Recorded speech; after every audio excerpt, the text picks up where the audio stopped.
Hello students, in the last lecture we have discussed about the heredity and variation. We have discussed about their definitions. I gave just a brief idea about the evolution, how the variations they are responsible to cause the evolution in the organism.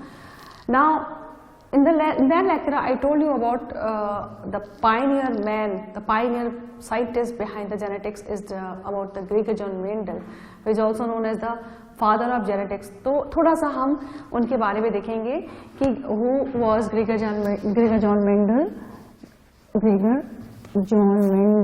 And what was his contributions. ठीक है, तो Gregor John Mendel his journey started from 1822, life journey started from 1822 to 1884. ठीक है, he died in 1884. He took birth in 1822. So he took birth in a very poor family, a poor farmer family, in 1822 in Austria. उस समय जो है it was in Czechoslovakia, but later it is known as they are present in the Austria. He was an Austrian monk basically, and his schooling started from a village school. Later he entered the Augustinian monastery in 1843 as monk. तो वहाँ पे क्या था, monastery की जो garden थी उसमें बहुत सारे एक्चुअली वो फार्मिंग करते थे, बहुत सारे प्लांट्स क्रॉप्स ग्रो होते थे, तो वो वहाँ पे फार्मिंग भी करते थे. उनको फार्मिंग का बड़ा शौक हुआ करता था. तो उन्होंने क्या किया कि he started doing experiments with the garden pea plant. ठीक है, तो उनका जो एक्सपेरिमेंटल मटेरियल था, the experimental plant which he used, the experimental material which he used was garden pea. Garden pea का बॉटनिकल नेम होता है पाइसम सेटाइवम. तो उन्होंने पाइसम सेटाइवम गार्डन पी के प्लांट्स को कई जनरेशन तक ग्रो किया, और उन्होंने ये एक्सपेरिमेंट जो है he perform this experiment for about 9 years from 1854 to 1863. 9 सालों तक उन्होंने ये एक्सपेरिमेंट परफॉर्म किया. उसके बाद उन्होंने जो उनके रिजल्ट्स आए, जो डेटा आए, उसको उन्होंने एक जर्नल में उस समय का एक जर्नल था, that was a very obscure journal. उस जर्नल में उन्होंने अपना एक पेपर पब्लिश किया. उसमें उन्होंने जो फाइंडिंग्स थी उसको पब्लिश की. राइट, तो he published his finding in a paper. उस पेपर का नाम क्या था? Paper entitled as the experiment in plant hybridisation. Experiment in plant hybridisation. इस पेपर के नाम से उन्होंने अपना जो ऑब्जर्वेशन उन्होंने फाउंड किया था इस पेपर में उन्होंने पब्लिश किया. और ये पेपर जो था, this paper was published in a journal, एक जर्नल में पब्लिश हुआ था. That was a very obscure journal. The name of that journal is annual proceedings of the natural history society of Brunn 1865. एनुअल प्रोसीडिंग्स of natural history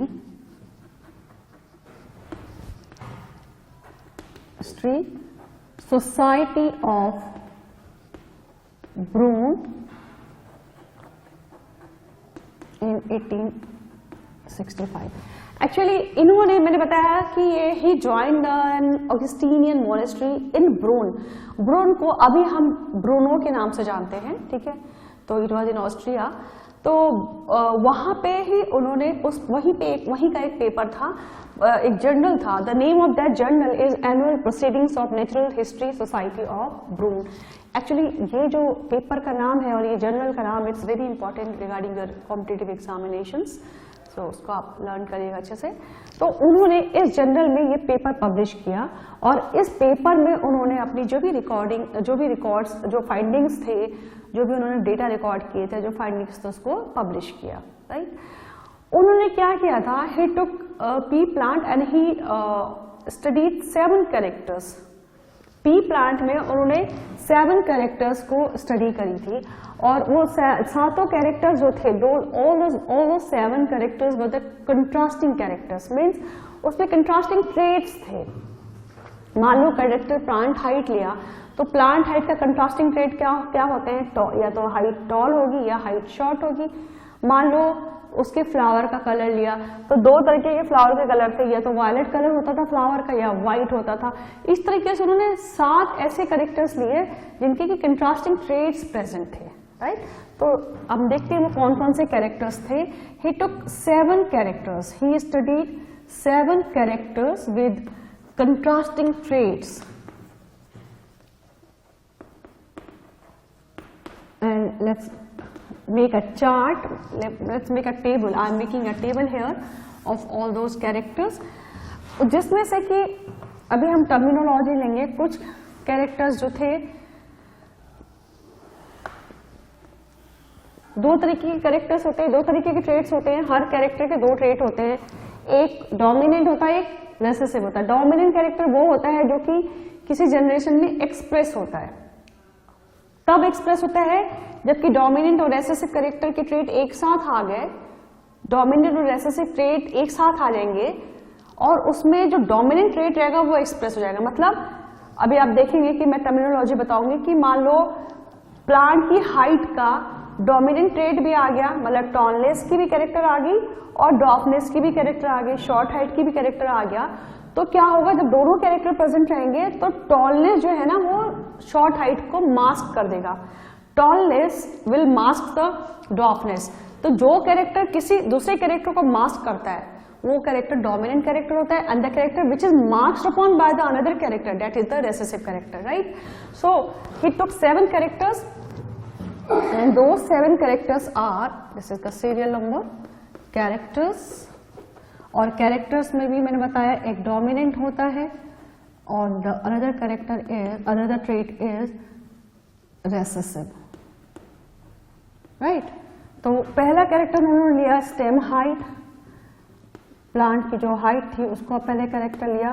तो stem height में tallness is the dominant trait and dwarfness is the recessive trait। इसके बाद he took the character flower color, हम इसको बना लेते हैं इस टेबल को यहाँ पे। he took 7 characters, तो 1 2 3 4 5 6 and 7। second character was flower color। Pisum sativum का जो में के फ्लावर में 2 कलर होते हैं, वायलेट और white.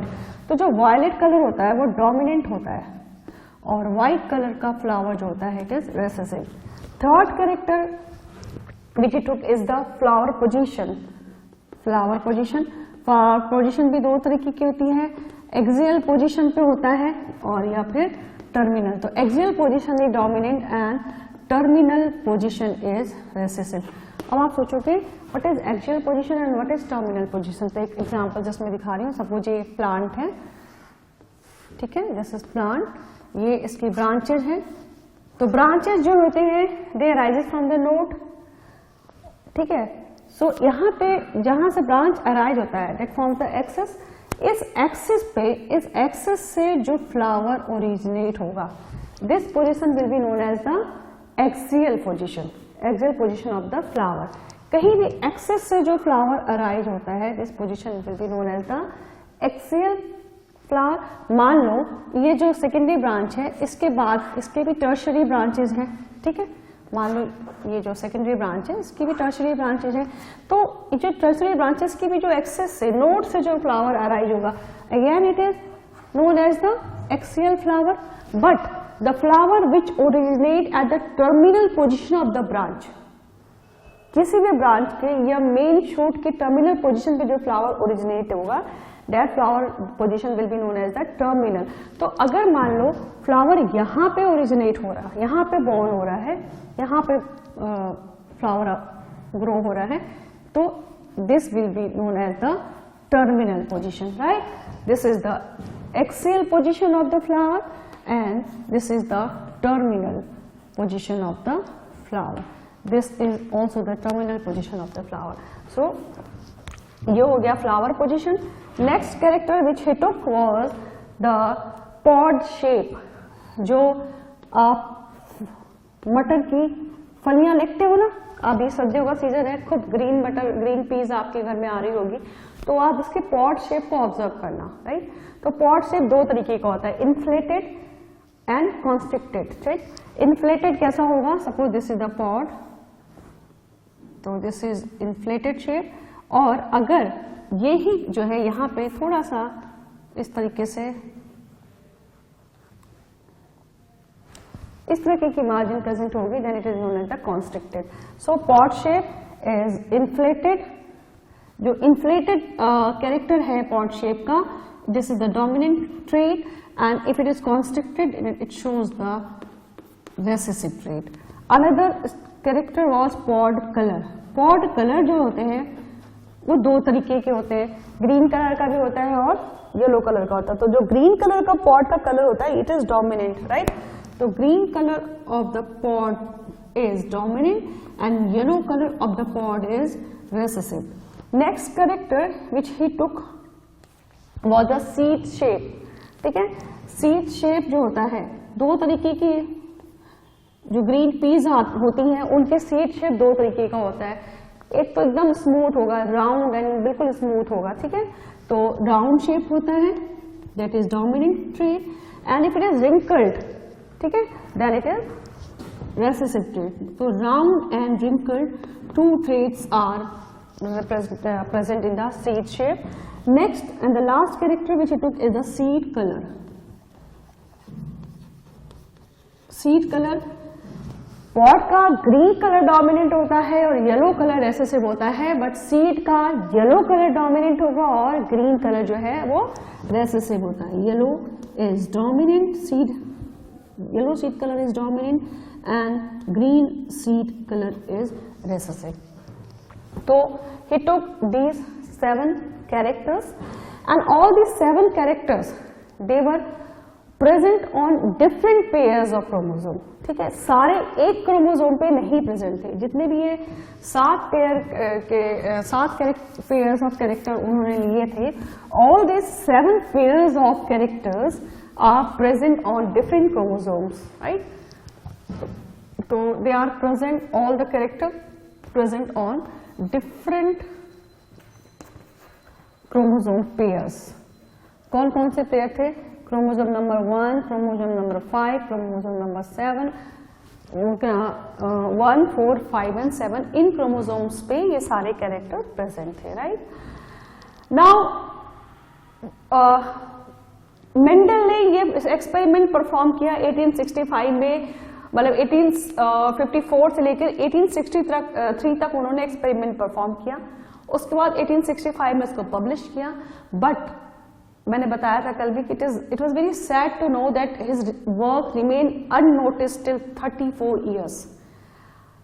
His work came to knowledge to the whole world after his death.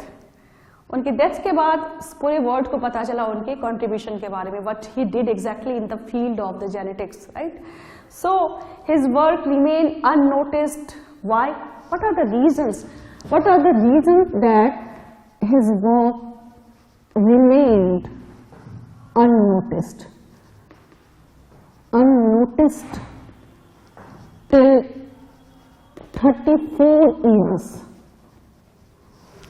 यानी कि 1900 में उनकी डेथ के बाद उन्होंने डिस्कवरी तो कर ली, पब्लिश कर लिया 1865 में, then he died.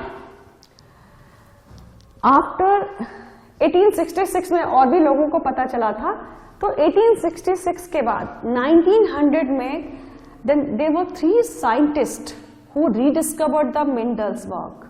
लेकिन उन साइंटिस्ट के बारे में पढ़ने से पहले हम देखेंगे कि why his work remained unnoticed. तो पहला क्या था, रीजन क्या था, why? तो फर्स्ट रीजन ये था कि उन्होंने जो अपनी फाइंडिंग पब्लिश की थी ना, that finding was published in an obscure journal. तो पहला रीजन क्या था कि it was published in an obscure general. दूसरा क्या था रीजन कि उस समय के जो साइंटिस्ट थे 1800 से लेकर 1900 के बीच में Charles Darwin was very popular for his theory, for the principle of origin, for the theory of origin of species. तो during that time the scientists were preoccupied with the controversies thrown up by the Charles Darwin's theory of origin of species, right? तो क्या हुआ था second reason कि scientist were preoccupied, scientists were preoccupied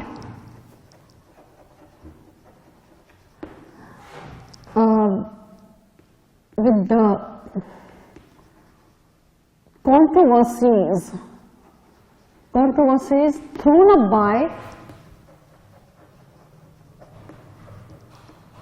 up by Darwin's theory of origin of species. तो क्या हुआ, scientist ने उनके इस फाइंडिंग्स पे ध्यान ही नहीं दिया. जो दूसरे साइंटिस्ट थे बायोलॉजिकल वर्ल्ड के, they did not give any attention to his findings, right? So this was the second reason. Third reason was that कि scientists they were ignorant about the cytological basis of inheritance. उस समय के scientist जो थे ना, उनको पता ही नहीं था, they were not aware about the cytological basis of heredity. So third reason was that scientists were ignorant about cytological basis of inheritance, basis of heredity और inheritance, आप दोनों कुछ भी लिख सकते हैं. उसके अलावा क्या था, मेंडल का जो कंसेप्ट था ना, it was far ahead of his time. बहुत बहुत आगे का कंसेप्ट उन्होंने दिया था जो कि लोगों को समझ ही में नहीं आया. And another very important reason is that he used his mathematical knowledge. He used his mathematical skills or basis to explain the biological phenomena. और उस समय क्या था, साइंटिस्ट बायोलॉजिकल वर्ल्ड के scientist they were totally against this. They did not believe over the Mendel's experiments and the findings. They could not digest कि how mathematics can be applied to explain the biology. ठीक है, उस समय scientist को, biological world के जो scientist उनको समझ ही नहीं आया कि मैथ्स को कैसे यूज कर सकते हैं आप बायोलॉजी को एक्सप्लेन करने में, right? So the very important reason was this that he used mathematical basis to explain the biological phenomena. He used mathematical basis to explain biological phenomena. और उस समय के साइंटिस्ट होते, they were not in favor, they were not ready to accept this, right? So these were the reasons that his work remained unnoticed till 34 years. Now the rediscovery of Mendel's work. उसके बाद Mendel के जो उन्होंने work perform किया था, जो experiment perform किया था, it was rediscovered by 3 scientists in 1900. in किस सन में हुआ, किस ईयर में हुआ? in 1900. 1900 में 3 साइंटिस्ट थे जिन्होंने इसको रिडिस्कवर किया. एंड दो 3 scientist were, number 1 it was Hugo de Vries. He was a scientist from the Holland. Another scientist was Carl Correns and he was from Germany, and the third scientist was itself from the Austria, and he was Erich von Teschemark. टिशरमार्क, इन्होंने, he was self from the Austria, Mendel he was also from the, Mendel जो थे वो भी Austria के थे, सिलीसिया में ही टुक बर्न, उस समय Silesia it comes under the Czechoslovakia, बाद में he shifted to Austria. Now Karl Korenz, out of these three scientists, तीनों साइंटिस्ट ने अलग अलग independently they perform the experiment, Mendel's experiment separately, इन्होंने साथ में परफॉर्म नहीं किया था, they perform Mendel's experiment separately in case of plants, plants में ही किया इन तीनों ने ही जो है they perform the experiment in plants, and later on it was Carl Correns, Carl Correns ने क्या किया, he raised the status of Mendel's two generalizations. Mendel ने जो जनरलाइजेशन दिए थे अपने पेपर में, उन्होंने उन जनरलाइजेशन का स्टेटस को रेज किया, and he gave the status of those generalization the status of law. उन्होंने उन जनरलाइजेशन को लॉ के फॉर्म में रेज किया, ठीक है। तो it was a very important contribution by the Karl Korenz. So he raised the status of Mendel's two generalizations. Mendel के जो जनरलाइजेशंस थे to the level of law of heredity, to the level of law of heredity, और उन्होंने दो generalization को law of heredity के level, मतलब laws का लेवल दिया, and these two laws are, number one is the law of segregation and another was law of independent assortment. Law of segregation में अभी आगे जब हम लोग segregation and law of independent assortment, and the second law is law of independent assortment, ठीक है। Bateson ने, तो पहले मैंने बताया कि जिन्होंने रीडिस्कवर किया, मेंडल ने भी क्या किया था, प्लांट के केस में जेनेटिक्स की स्टडी करी, and he gave it generalization, rediscovery हुई वो भी प्लांट्स के में ही रीडिस्कवरी हुई, ठीक है। They all this three scientist they perform the experiment in plant, but later in 1902 W. Bateson he told the world that Mendel's law can be applied to animals too, ठीक है। तो Bateson ने 1902 में, इन 1902 Bateson उन्होंने बताया कि Mendel's law can be applied to animals also, right. So this was the rediscovery, about the rediscovery of Mendel's work. Now what are the reasons for Mendel's success? Next, we will discuss the reason for Mendel's success. Reasons for Mendel's success. So, what were the reasons for Mendel's success? क्योंकि it was not the Mendel only who performed for the first time this experiment. Yes, Mendel was the man who for the first time gave the mechanism for the transmission of characters from one generation to the another generation to the next generation. So he was the first who gave mechanism for transmission of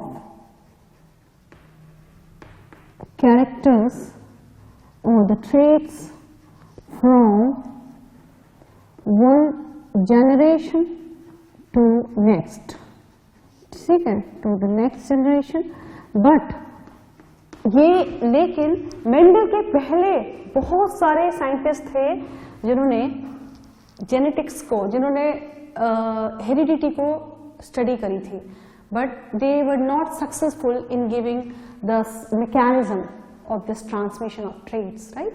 That's why Mendel is known as the father of genetics, also father of pioneer of, he is also known as the pioneer of modern genetics, right? So what were the reasons for Mendel's success? पुराने लोग क्यों नहीं successful हुए, क्यों Mendel successful हुए? कुछ regions देखते हैं। तो पहला रीजन तो क्या था कि he performed the inheritance of one character at a time. उन्होंने एक बार में एक ही कैरेक्टर के इनहेरिटेंस को परफॉर्म किया और स्टडी की। So he studied first inheritance of one character at a time, only one character at a time. एक बार में एक ही कैरेक्टर को स्टडी करी, जबकि दूसरे साइंटिस्ट ने, उनके पहले के साइंटिस्ट ने क्या किया था, they perform the study on a whole organism, on the whole organism, ठीक है, एक पूरे ऑर्गेनिज्म को ही उन्होंने जो है स्टडी करी थी, उसके उनके किसी एक सिंगल कैरेक्टर को लेकर के उन्होंने स्टडी नहीं करी थी। सेकंड रीजन था कि मेंडल ने जो जेनेटिक्स, जो इनहेरिटेंस को स्टडी करी थी, he perform this experiment for up to the second and third generation. उन्होंने सिर्फ एक जनरेशन तक ही स्टडी नहीं करी कि मतलब एक पेरेंट जनरेशन से ऑफस्प्रिंग प्रोड्यूस हुए, बस उनको स्टडी नहीं करी। He perform this experiment up to second and third generation. So this was also helpful, this was also the reason behind his success. He perform his experiment for second and third generation, कई generation तक, second and third generation तक उन्होंने अपने experiment को perform किया। Third reason was कि he maintained statistical record of his experiment. उन्होंने जितने भी एक्सपेरिमेंट परफॉर्म किए सारे, मैंने बताया कि उन्होंने क्या किया था, he used his mathematical knowledge, he used the mathematical basis to explain the biological phenomena. तो उन्होंने क्या किया था, he maintained the statistical record of his experiment. He maintained the statistical record of his experiments. जो भी experiment कर रहे थे उसका स्टेटिस्टिकल रिकॉर्ड उन्होंने मेंटेन किया। उसके अलावा उन्होंने जो प्लांट, जो क्रॉस ब्रीडिंग परफॉर्म की थी, उन्होंने जो पेरेंट जनरेशन की क्रॉस ब्रीडिंग ली थी, those plants they belong to the pure lines, right. तो उन्होंने जो क्रॉस ब्रीडिंग परफॉर्म की, वो परफॉर्म की between the pure lines. So he perform cross breeding between pure line plants. मतलब कि मान लो उन्होंने एक मेल प्लांट लिया और एक फीमेल प्लांट लिया, राइट। और हम एक कैरेक्टर को, जैसे बता रही हूं मैं कि उन्होंने एक बार में एक ही कैरेक्टर को स्टडी करी। तो सपोज यहाँ पे कैरेक्टर जो उन्होंने लिया, सपोज वो कैरेक्टर था हाइट, प्लांट की हाइट, ठीक है, प्लांट हाइट। तो जो मेल प्लांट लिया वो प्लांट जो है टॉल था, और जो फीमेल प्लांट लिया वो प्लांट जो थी शॉर्ट प्लांट थी या ड्वार्फ प्लांट थी। तो ये जो टॉल प्लांट में जो टॉलनेस के जीन्स थे, ठीक है, वो दोनों जो जीन्स एक सेल में क्या होता है, किसी भी एक सेल में डिप्लॉयड कंडीशन होती है, तो दो जीन्स होंगे, दो क्रोमोसोम होंगे एक उसके लिए, एक कैरेक्टर के लिए। अगर तो जो टॉलनेस के जीन्स थे, मान लो टॉलनेस को, प्लांट की हाइट को हम किससे रिप्रेजेंट कर रहे हैं, टी से। प्लांट की height is represented by T, ठीक है। तो टॉलनेस जो है वो it will be represented by capital T, और जो ड्वार्फनेस होती है या शॉर्टनेस होती है it is represented by small T, है ना। तो जो उन्होंने टॉल प्लांट लिया वो प्योर टॉल प्लांट थे, यानी कि उसमें सारे जो जीन्स, हाइट के जो जीन्स थे, टॉलनेस के, कैपिटल टी थे दोनों, और जो ड्वार्फ प्लांट लिया उसमें दोनों स्मॉल टी थे। अगर यही मान लो कैपिटल टी और स्मॉल टी होता किसी प्लांट में, तो क्या होता है, this plant is not a pure line plant. क्यों?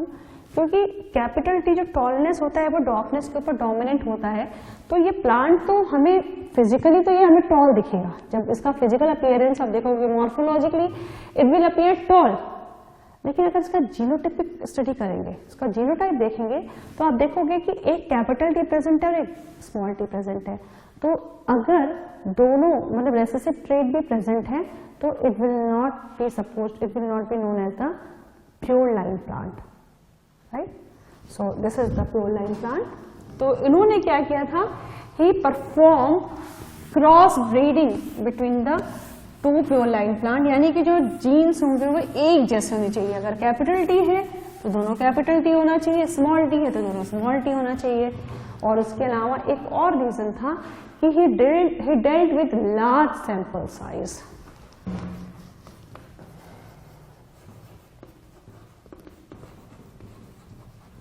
Dealt with large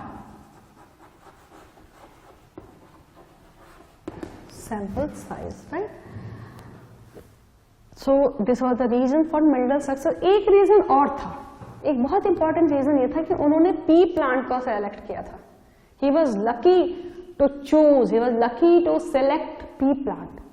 And what was the reason, what were the advantages of selecting pea plant?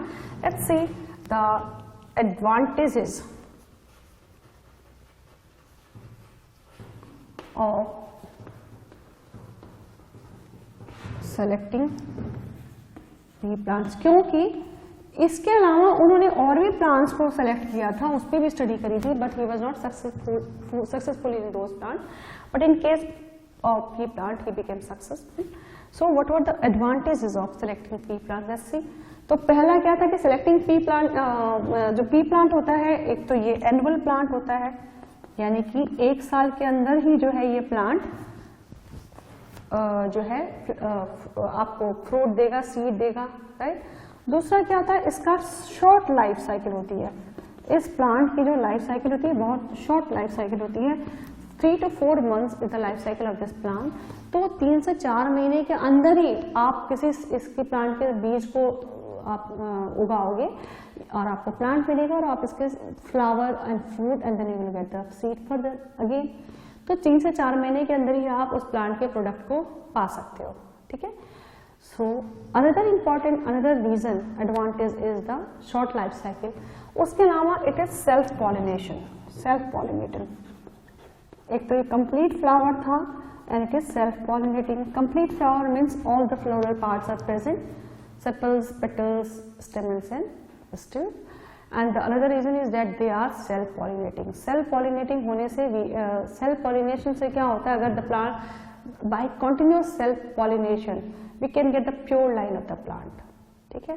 दूसरा रीजन और क्या था कि प्योर लाइन के प्लांट भी हमें इसमें मिले। पी प्लांट्स में क्या होता है, you can get the pure line plants. And another very important feature is that, another very important advantage is that कि in pea plants easily detectable contrasting characters traits were present. P plant में क्या आता, जो contrasting traits होते हैं दे can be easily detected by the naked eye. हम आराम से उसको डिटेक्ट कर सकते हैं। जैसे कि फ्लावर कलर 2 तरीके के होते हैं, व्हाइट और पर्पल। तो व्हाइट और पर्पल के बीच में तो आपका कंफ्यूजन होगा ही नहीं। अगर जैसे व्हाइट फ्लावर हो और हल्का सा ऑफ व्हाइट कलर फ्लावर हो, थोड़ा डल व्हाइट हो, तो डिफिकल्टी होती है to differentiate between those 2 colours, but there are totally different colours. या स्टेम की हाइट है तो टॉल होगी, या स्टेम की हाइट डॉट होगी, तो आप जस्ट नेकेड आई से you can see the differences between these two traits. So another very important advantage is that easily detectable contrasting traits are present.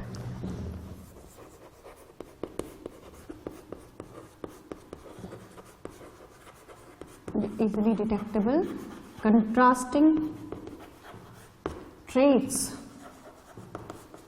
were present. And और क्या होता है कि large number of seeds are produced, large number of seeds are produced, जिससे कि आप जो है you can easily perform the experiment. एक एक्सपेरिमेंट में बहुत सारे सीड्स प्रोड्यूस होंगे जिनको क्या फर्दर ग्रो करके लार्ज सैंपल साइज में आप जो है एक्सपेरिमेंट को परफॉर्म करोगे और ऑब्जर्वेशन नोट डाउन करोगे। Now let's see the crossing techniques, crossing techniques used by Mendel. तो मेंडल ने crossing techniques used by Mendel, तो उन्होंने क्या क्या क्रॉसिंग टेक्निक परफॉर्म की? उन्होंने 3 स्टेप में परफॉर्म किया था। पहले तो उन्होंने क्या किया, he selected the pure line plant, he selection of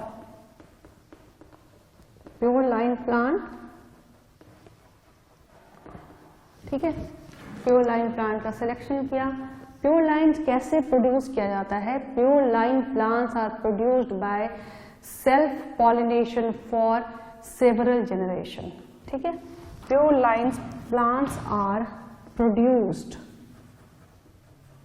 bye self pollination for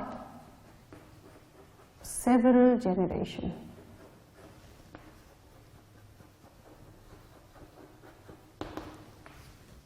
right. दूसरा क्या था, उन्होंने ये परफॉर्म, फिर उसके बाद hybridisation, selection of pure lines and hybridization among them, between them and hybridization between them, ठीक है, उसके बीच में हाइब्रिडाइजेशन किया। सेकंड क्या था, he perform self pollination in F1 hybrids to obtain F2 offsprings. Performed selfing or self pollination between F1 hybrids to obtain F2 offsprings. और third step क्या था, again he performed self pollination. Further he performed self pollination between F2 hybrids to get F3 offsprings, ठीक है। So these were the crossing techniques which were used by Mendel. अब आप देख रहे हो बेटा कि बीच बीच में कई कुछ ऐसे टर्म्स आ रहे हैं जो आप सोच रहे हो कि what is the meaning of F1 hybrid, what is the meaning of F2 offspring. तो let's see some terminology which are used in genetics, right? So here I am giving a brief idea about the terminology or the general terms which are used in genetics. The first तो आपका आ गया, the number 1 is gene. What is gene? Genes क्या होते हैं? Genes are the hereditary unit which are present on DNA in chromosomes. ठीक है, ये chromosome हुआ, मान लो दिस इज अ क्रोमोसोम, ठीक है। क्रोमोसोम किससे बना होता है? अगर इसको क्रोमोसोम कंट्रोल करें तो डबल हेलिक्स प्रेजेंट होता है, 2 DNA strands are coiled together। तो इस तरीके से ये क्रोमोसोम जो है it is made up of 2 DNA strands, this is DNA। अब इतना DNA मान लो हम लेते हैं, तो suppose this is the DNA। DNA पे स्मॉल सेगमेंट्स होते हैं, small pieces of segments are present. Each piece of DNA is responsible for the synthesis of a particular protein, और ये प्रोटीन जो होता है it controls a particular character.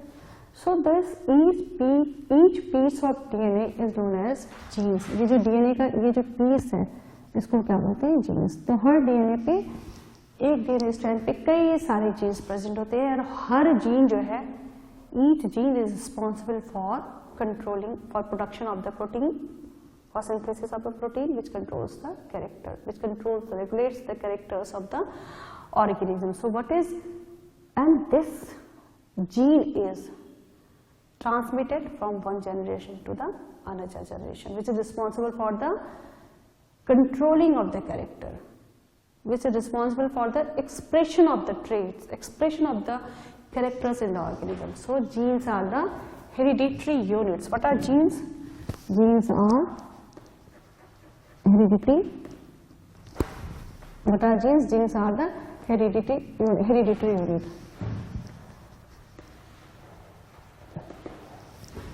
ठीक है, hereditary units and which carries character from one generation to another generation. Carries characters from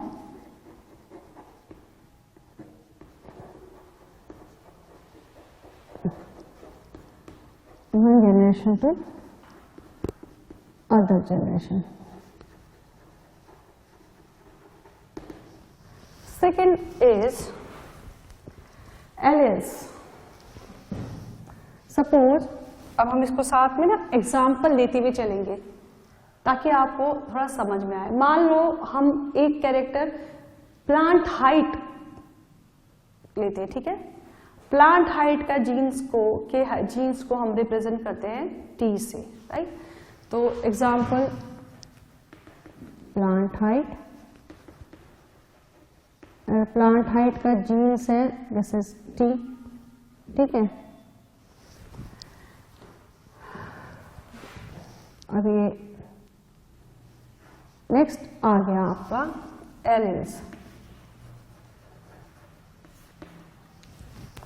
alleles क्या होते हैं? Alleles are these are the alternate trait of a gene pair. अब क्या होता है कि प्लांट हाइट जो होती है वो टॉल भी हो सकती है और ड्वार्फ भी हो सकती है, राइट. तो this tallness and this dwarfness it is known as the alternate trait of a character or the alternate trait of a gene pair. Gene क्या होता है, हमेशा जीन पे जो ट्रेट्स होते हैं they are always present in the paired form.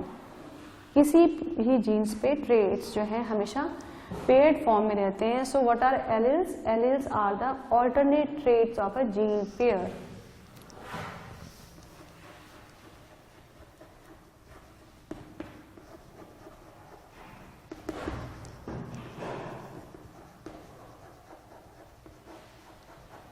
तो अब ये जो प्लांट हाइट है ये इसका क्या होगा, इसमें इसके दो ट्रेट्स होते हैं, या तो दोनों ही टॉल है या फिर स्मॉल टी होगा या फिर कैपिटल टी स्मॉल टी, मतलब डबल कपल के पेयर के फॉर्म में ये जो ट्रेट्स जो है ये प्रेजेंट रहेंगे. तो एलील्स क्या हो गया, एग्जाम्पल क्या हो गया एलील का. एग्जाम्पल एलील कैसे डिनोट करेंगे, व्हाट आर एलील? तो ये जो टी है या तो ये टी हो गया एलील या फिर ये small T. These are the alleles. तो दो एलील्स प्रेजेंट होंगे. एक जीन पे कितने एलील प्रेजेंट होते हैं? दो. कभी कभी but they can be present more than 2 alleles also on a gene, जो कि हम आगे पढ़ेंगे हायर क्लासेस में. मल्टीपल एलील्स बोलते हैं उसको. Next is homozygous trait. Third is homozygous trait. Homozygous trait क्या होता है? जब similar alleles are present for a specific trait. Homozygous trait का मतलब क्या हुआ? When similar alleles present for specific trait. जैसे कि या तो T और T प्रेजेंट रहे, एग्जाम्पल आइदर T और T प्रेजेंट रहे और स्मॉल t और स्मॉल t प्रेजेंट है. तब ये क्या होंगे, then they will show the homozygous trait. तो होमोजाइगस ट्रेट जो होते हैं ना, they will produce only one type of gamete. Gamete में क्या होता है, half of the genetic material is transmitted to gamete. तो इसके जो गैमीट बनेंगे, इसमें भी दो गैमीट बनेंगे, एक में भी, दोनों में क्या होगा, दोनों कैपिटल टी होंगे। इसके भी जो दो गैमीट बनेंगे, दोनों में क्या होगा, स्मॉल टी होगा। तो देख रहे हो अब जो गैमीट बन रहा है, ये प्लांट जो बना रहा है गैमीट, इसमें एक ही जगह गैमीट है। ये प्लांट जो गैमीट बना रहे हैं सारे एक तरीके के हैं। तो यानी कि होमोजाइगस ट्रेट्स में क्या होगा, you will get single type of single gamete, ठीक है, only one type of gamete you can right, only one type of gamete.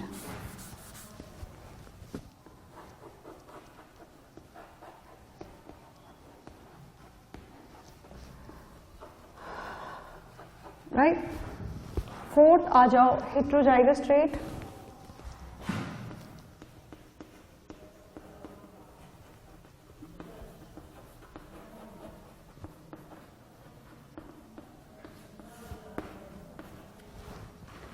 Heterozygous trait में क्या होता है, dissimilar alleles for a specific traits are present here, dissimilar alleles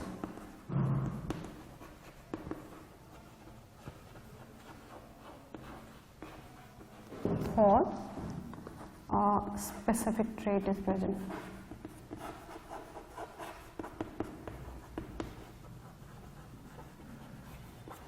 ठीक है, जैसे कि मान लो ये हो गया, एक देख रहे हो आप कैपिटल टी, एक एलिल कैपिटल टी के थ्रू प्रेजेंट हो रहा है, एक रिप्रेजेंट हो रहा है, एक एलिल स्मॉल टी। तो इसमें क्या होंगे, this is known as the heterozygous trait. अब ये जो गैमीट प्रोड्यूस करेंगे, जब ये गैमीट प्रोड्यूस करेंगे तो आप देखोगे दो तरह के गैमीट प्रोड्यूस होंगे, एक गैमीट में कैपिटल टी होगा और एक में स्मॉल टी होगा। यानी कि they are able to produce two types of gamete, right. तो they produce two types of gametes. जो हो गया heterozygous trait. Dominant trait which appears in F1 generation. What is dominant trait?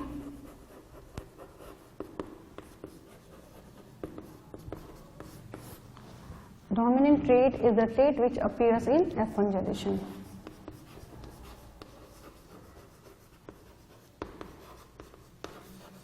अभी जब हम मोनोहाइब्रिड क्रॉस और dihybrid cross जो मंडल ने परफॉर्म किया था उसको स्टडी करेंगे, तब आप देखेंगे कि आप अच्छे से क्लियर समझ पाएंगे कि what is dominant trait and what is recessive trait, ठीक है। तो डोमिनेंट ट्रेट्स जो होते हैं ना, they are denoted by capital letters. Dominant traits they are denoted by capital letters. तो अब बताओ आप, जो मैंने यहाँ पे बनाया है, इसमें which trait is dominant trait, this capital T, it is dominant trait. So example capital T, this is dominant trait. Next is recessive trait. Recessive trait क्या होता है, they are not appear in F1 generation. Recessive trait, they do not appear in F1. Recessive trait does not appear, or it will not appear in F1 generation, and it is denoted by small letter. ये small letter से denote किया जाता है, example small t, ठीक है।